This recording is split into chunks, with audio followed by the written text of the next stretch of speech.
अस्सलाम वालेकुम, मैं हूँ फ़रज़ीन अमीन। हम अफ़गानिस्तान की सूरत हाल पे आपको रिपोर्ट करते रहे हैं। अब अफ़गानिस्तान में तालिबान का कैपिटल को सिक्योर किए हुए 24 घंटे से ज़्यादा का वक्त हो चुका है और काबुल में अपने सेंटर बनाने के बाद काबुल को और अफ़गानिस्तान को डिक्लेयर कर दिया गया है कि इस्लामिक एमिरेट्स बनाया जा रहा है।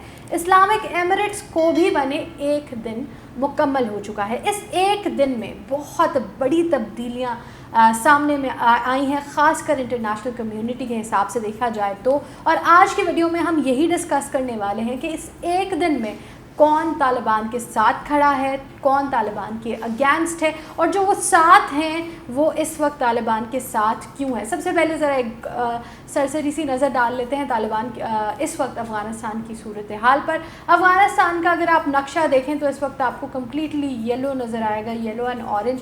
ये अल जज़ीरा ने शेयर किया है और इसमें दिखाई दे रहा है कि कहीं पे भी अब कोई ऑपोजिशन नज़र नहीं आती और पूरा अफ़गानिस्तान एक रंग में रंग चुका है, जो इस वक्त तालिबान पूरे उस पर कैप्चर कर चुके हैं। पूरे उस पर इस वक्त तालिबान का ही राज नज़र आ रहा है। लेकिन for a change, for surprise, Taliban ने जब काबुल को सिक्योर किया है तो कहीं पे भी खून रेज़ी नहीं की गई, बहुत पीसफुली रिजॉर्ट किया गया है और गवर्नमेंट के साथ बहुत ज़्यादा कोशिश की गई कि नेगोशिएशन इस तरीके की हों कि दोनों इंक्लूसिव गवर्नमेंट बना सकें। तालिबान की तरफ से ये तक ऑफ़र दी गई कि अशरफ गनी और बाकी सारे जो लीडर्स हैं वो पुरानी बातें भूल जाएं और अब तालिबान के साथ कोऑपरेट करें, क्योंकि तालिबान इस चीज़ के लिए राज़ी हैं। इसके बिल्कुल बरअक्स जो तालिबान के अफ़गानिस्तान के जो लीडर्स हैं, ख़ासकर अशरफ गनी, अमरुल्लाह सालेह और हमदुल्ला मोहिब, वो कंट्री से ही भाग गए। जैसे ही उन्होंने देखा कि तालिबान जो है वो आउटस्कर्ट्स पर आकर बैठ गए हैं काबुल के, तो उन्होंने किसी को पता नहीं लगने दिया और पहले ताजिकिस्तान भाग गए। ताजिकिस्तान से अब वो उज़्बेकिस्तान में और उज़्बेकिस्तान से वो अमेरिका के लिए असाइलम के लिए अप्लाई भी कर चुके हैं। इनकी इतनी स्पीड थी, जितनी इनकी बड़ी बड़ी बातें थी कि वो मरेंगे भी जिएंगे भी अफ़गानिस्तान में, वो फ़ौरन ही अफ़गानिस्तान के लोगों को अबैंडन करके चले गए। और बहुत ज़्यादा क्रिटिसिज्म देखा कि जो लोग थे उन्होंने भी कहा कि हमारे साथ गलत किया हमारे लीडर्स हैं। इवन कि इनके अफवाज के जो सीनियर्स हैं उन्होंने भी अशरफ गनी को ख़ास कर बहुत ज़्यादा बैश किया इस हरकत पर कि आप तो सिरे से ही चले गए, आपने तो लोगों को बिल्कुल ही तन्हा छोड़ दिया। अब आते हैं इस बात पे कि इंटरनेशनल कम्युनिटी किस तरीके से इस चीज़ को रिएक्ट कर रही है। देखिए, तालिबान ने अपनी गवर्नमेंट बनाने से पहले एक पूरा ग्राउंड सेट किया था। जितने राउंड्स हुए नेगोशिएशंस के वो यूएस के साथ भी हुए, रशिया के साथ भी हुए और चाइना के साथ भी हुए। ये तीन वो ममालिक हैं जो सुपर पावर की कैटेगरी में रही हैं या आने वाली हैं। रशिया और अमेरिका के दरमियान एक कोल्ड वॉर की ड्यूरेशन चलती रही and a lot of people believe कि कोल्ड वॉर मेंटेलिटी अब भी इनके दरमियान से ख़त्म नहीं हुई और चाइना इमर्जिंग सुपर पावर के तौर पर नज़र आ रहा है। इनका पॉइंट ऑफ व्यू सबसे ज़्यादा इंपॉर्टेंट है और साथ ही साथ जो नेबरिंग कंट्रीज़ हैं और जो मुस्लिम कंट्रीज़ हैं जैसे रशिया और पाकिस्तान और जो इर्द गिर्द ताजिकिस्तान, उज़्बेकिस्तान, इनका क्या इस वक्त तक 24 घंटे के बाद इम्प्रेशन है वो भी हम आपको बताएंगे और इंडिया का इम्प्रेशन भी शेयर करेंगे। सबसे पहले बात करते हैं रशिया की। रशिया की तरफ से कहा क्या जा रहा है या रशिया की तरफ से न्यूज़ क्या आ रही है? रशिया की तरफ से कहा जा रहा है कि we are ready to work with the transitional Afghan government yet not recognising Taliban. वो कह रहे हैं कि जो ट्रांजिशनल गवर्नमेंट आ रही है हम उनके साथ कोऑपरेट करने के लिए तैयार हैं, but we will watch Taliban, we will see कि तालिबान किस तरीके की गवर्नमेंट लेकर आते हैं और उसके बाद डिसीजन लिया जाएगा। तो पार्शली तालिबान को वेलकम भी किया जा रहा है, पर ये भी कहा जा रहा है that we'll take a strict note कि आप क्या डिमीनर लेकर आगे आते हैं, आप किस चीज़ को फॉलो करते हैं, उसके बाद हम आपको बताएंगे। अब रशिया की यहाँ पे क्या मजबूरी है कि उससे तालिबान के साथ या जो ट्रांजिशनल गवर्नमेंट है उसके साथ करना ही है कोऑपरेट लाजमी, क्योंकि जो कंट्रीज रशिया की सिक्योरिटी ट्रीटी में आती हैं जैसे Uzbekistan, Tajikistan, Turkmenistan, central Asian states जो डायरेक्ट लग रही हैं अफ़गानिस्तान के बॉर्डर पर, उनको सिक्योरिटी प्रोवाइड करने की इस वक्त तक भी जिम्मेदारी रशिया की है। And Russia will have to make sure कि तालिबान अपनी टेरिटरी के आगे कहीं पे भी ऐसी कोई हरकत ना करें जिससे इंतशार पैदा हो या वायलेंस की कोई सिचुएशन क्रिएट हो। So they have to make sure कि उनको तालिबान के साथ काम करना है। और अगेन तालिबान ने भी अपनी पहले से गारंटी दे रखी है रशिया को कि हम अपनी नेबरिंग कंट्रीज़ हमसे सिक्योर हैं, हम किसी पर भी हमला करने के लिए इस वक्त अपनी गवर्नमेंट नहीं बना रहे। कमिंग ऑन टू यूएस, ये सबसे ज़्यादा शॉकिंग है। 24 घंटे गुजरे हैं और इनका स्टांस पूरा 180 बदल गया है। यूएसए की तरफ से क्या कहा जा रहा है, USA to recognise Taliban only if they respect the basic rights. इन्होंने सीधी रिकग्निशन की बात की है कि हम तालिबान को रिकग्नाइज़ कर लेंगे अगर वो बेसिक राइट्स जो हैं, ह्यूमन राइट्स, उनको रिस्पेक्ट करते हैं। और आपको पता है कि अभी तक जितने बयान आए हैं तालिबान की तरफ से, उसमें बड़ा हाईलाइट क्या किया गया है, लोगों की जानों की हिफाजत करें, लोगों के मालों की हिफाजत करें। और अनसरप्राइजिंगली कल जो बयान आए हैं उन्होंने ये तक कह दिया कि ख़वातीन पढ़ें, ख़वातीन काम करें, बस हिजाब उनको करना पड़ेगा, अदरवाइज़ वो पढ़ भी सकती हैं और काम भी कर सकती हैं। यानी उन्होंने जो बेसिक ह्यूमन राइट्स वाला स्लॉट था वो पहले ही क्लियर कर दिया है कि हम किसी के ह्यूमन राइट्स को वायलेट यहाँ नहीं करने आए। अगर वो ह्यूमन राइट्स को वायलेट नहीं करते तो यूएस से सिंपल कह रहे हैं कि हम तालिबान को रिकग्नाइज़ करने के लिए तैयार हैं। यानी आपने 20 साल एक पूरे मुल्क को मुश्किल में, तकलीफ़ में, जंग की हालत में रखा, इसलिए ताकि आप इन दी एंड तालिबान को रिकग्नाइज़ कर लें। खैर, इसके पीछे जो सबसे बड़ी वजह है इस वक्त तालिबान के साथ बिल्कुल रेडीली नेगोशिएट करने की यूएसए की, वो चाइना है, क्योंकि वो नहीं चाहते कि चाइना के ब्लॉक में तालिबान अफ़गानिस्तान चला जाए। और अफ़गानिस्तान के अंदर जो इंटरेस्ट अब भी यूएसए का वेस्टेड है वो सिर्फ ये है कि वो नहीं चाहते कि कोई भी कंट्री कम्प्लीटली प्रो चाइना और कम्प्लीटली अगेंस्ट अमेरिका हो। खैर, हम चाइना की बात करें तो चाइना ने अपना जो स्टांस है वो शुरू से बहुत ज़्यादा क्लियर रखा है, लेकिन फिर भी क्या बात सर्कुलेट कर रही है वो आपको बता देते हैं।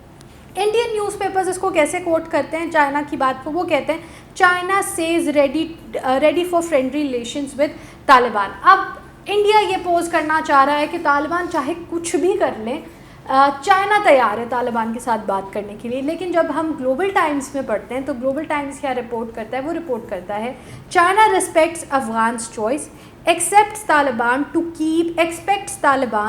keep its word of establishing inclusive government। वो ये कहते हैं कि हमने तालिबान ने, अफ़गानिस्तान के लोगों ने जो चॉइस की है अपने लिए, हम उसको रिस्पेक्ट करेंगे और हम तालिबान से ये चीज़ की उम्मीद रखते हैं कि वो इंक्लूसिव गवर्नमेंट बनाएंगे, ना कि कम्प्लीटली मुसल्लत होने की कोशिश करेंगे।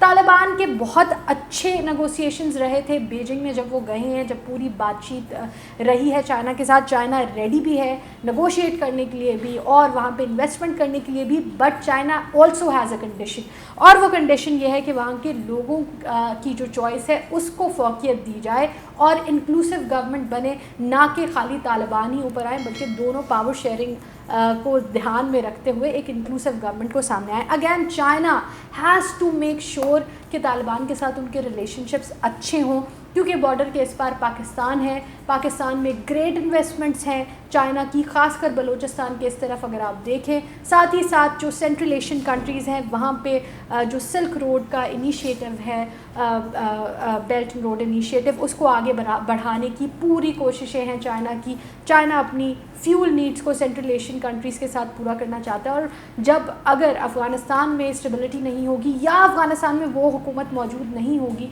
जो इनके इंटरेस्ट को वेस्ट करती हो, तब तक ये इस चीज़ को आगे नहीं बढ़ा सकते। So China is watching its own interest, और बहुत अच्छे तरीके से the only player in international arena जो चीज़ों को बैलेंस लेकर चला है अब तक, वो इस वक्त तक भी चाइना नज़र आ रहा है, जहां वो तालिबान को सपोर्ट भी कर रहा है, लेकिन साथ साथ ये भी कह रहा है कि हम डिपेंड करता है कि आप किस तरीके की गवर्नमेंट लेके आते हैं, एंड वी वांट यू कि आप लोगों की रिस्पेक्ट करें, लोगों की चॉइस को रिस्पेक्ट करें। पाकिस्तान की बात करें तो पाकिस्तान में मुशावरत का अमल अब भी जारी है, लेकिन पाकिस्तान ने भी अपना एक क्लियर स्टैंड ये दिया है कि जो भी गवर्नमेंट लोगों की चूज़ की हुई होगी और इंक्लूसिव होगी, हम उसके साथ कोऑपरेट करने के लिए तैयार हैं, कोऑर्डिनेट करने के लिए तैयार हैं। टर्की के बारे में बहुत ज़्यादा क्वेश्चन हो रहे हैं कि टर्की यहाँ पे कहाँ खड़ा है। टर्की से ख़ुद अफ़गानिस्तान के तालिबान ख्वाहिश कर रहे हैं, they are saying that we want good relationships with Turkey, लेकिन टर्की अभी इस चीज़ पर खुलकर सामने नहीं आया। टर्की हैज़ अ बिलीव कि वो अब भी काबुल एयरपोर्ट को सिक्योरिटी देना चाहते हैं और इस चीज़ को इस तरीके से आगे लेकर चलना चाहते हैं, जबकि तालिबान का ये मानना है कि पास्ट को आप भुला दें, प्रेजेंट और फ्यूचर के बारे में सोचें। आप भी मुस्लिम कंट्री हैं, हम भी मुस्लिम कंट्री है, हमें मिलकर आगे चलना चाहिए। जो क्लियर स्टांस आएगा टर्की का वो हम आपको ज़रूर बताएंगे। India is creating a lot of propagandas, और इंडिया की इस वक्त जो न्यूज़ हम पढ़ते हैं वो बहुत रेड और बहुत ब्राइट नज़र आती है, ख़ासकर तालिबान के ख़िलाफ़ जब वो लिख रहे होते हैं। उनकी अगर इस सारी सिनेरियो में सबसे ज़्यादा दिक्कत किसी को देखनी पड़ी है तो वो ख़ुद इंडिया को है। इंडिया की बिलियंस ऑफ डॉलर्स की इन्वेस्टमेंट भी डूब गई है और तालिबान के साथ कोई भी जो इनकी नेगोशिएशन करने की कोशिशें थीं वो भी कामयाब नहीं हुई। So they are not going to show any good sign for Taliban. लेकिन मैं आपको बता दूं कि तालिबान के साथ नेगोशिएट करने की कोशिश करते रहेंगे because of the high stakes, लेकिन तालिबान इनको बिल्कुल भी हीड नहीं दे रहे। So the biggest countries, the biggest super powers of the world, Russia partially ready है तालिबान के साथ काम करने के लिए। अमेरिका ने तो इतनी बात कह दी है कि हम आपको रिकग्नाइज़ कर लेंगे अगर आप रिस्पेक्ट करते हैं ह्यूमन राइट्स को। और तीसरी चाइना इज़ ऑल्सो सेइंग कि इंक्लूसिव गवर्नमेंट ले आए, हम तालिबान के साथ काम करने के लिए तैयार हैं। दुनिया की तरफ से ये एक बड़ा सिग्नल आ रहा है, लेकिन हमने आपको कौन का भी बोला कि कौन अगेंस्ट है। अगेंस्ट अगर बड़ा स्ट्रांगली कोई नज़र आ रहा है तो वो यूके नज़र आ रहा है। यूके की तरफ से कहा गया कि हम दोबारा कब भी अफ़गानिस्तान का रुख नहीं करेंगे और अगले हफ्ते इनकी एक इमरजेंसी मीटिंग बुलाई गई है जिसमें ये फिर फाइनली तय करेंगे कि ये अफ़गानिस्तान में तालिबान के साथ क्या रिलेशन रखेंगे क्या नहीं। अभी तक ये बिल्कुल अगेंस्ट नज़र आ रहे हैं तालिबान के रूल के। सो वी विल सी कि कौन सी बड़ी और कंट्री तालिबान के सपोर्ट या उसके अगेंस्ट नज़र आती है। दुनिया जो है अपनी इंटरेस्ट के हिसाब से चलती है। इस वक्त दुनिया का वेस्टेड इंटरेस्ट ये है कि इस वक्त अफ़गानिस्तान में जो भी जो ग्रुप है वो डोमिनेंट है, अपनी हुकूमत बनाने जा रहा है, उनके साथ एक अच्छे रिलेशन रखे जाएँ। पावर पॉलिटिक्स और ग्रुप पॉलिटिक्स इस वक्त भी पीक पर है। चाइना और यूएसए इस लड़ाई में अपने अपने ग्रुप्स को कन्विंस करेंगे कि अफ़गानिस्तान उनके ही ब्लॉक में रहे। जो बड़ी डेवलपमेंट सामने आती हैं वो हम आपके साथ ज़रूर शेयर करते रहेंगे। आपका क्या ख़्याल है, तालिबान को क्या एक्सेप्ट किया जाएगा? एक नोशन दिया गया था अमेरिका की तरफ से, एंटनी ब्लिंकन की तरफ से ख़ास कर, कि अगर तालिबान अपनी गवर्नमेंट बनाते हैं तो ये पेरिया स्टेट या फेरिया स्टेट का वर्ड यूज़ किया जाता है, if I am wrong correct me, फेरिया स्टेट इसको बना देंगे और ये दुनिया में आइसोलेट होके रह जाएगा। क्या आपको ऐसा होता हुआ नज़र आ रहा है? आपका क्या ख़्याल है हमें कमेंट सेक्शन में ज़रूर बताएं। दुनिया में बड़ी डेवलपमेंट्स को जानने के लिए ग्लोबल ट्रक्स की आगे आने वाली वीडियोज़ को ज़रूर देखें, चैनल को सब्सक्राइब करें। अल्लाह हाफ़िज़।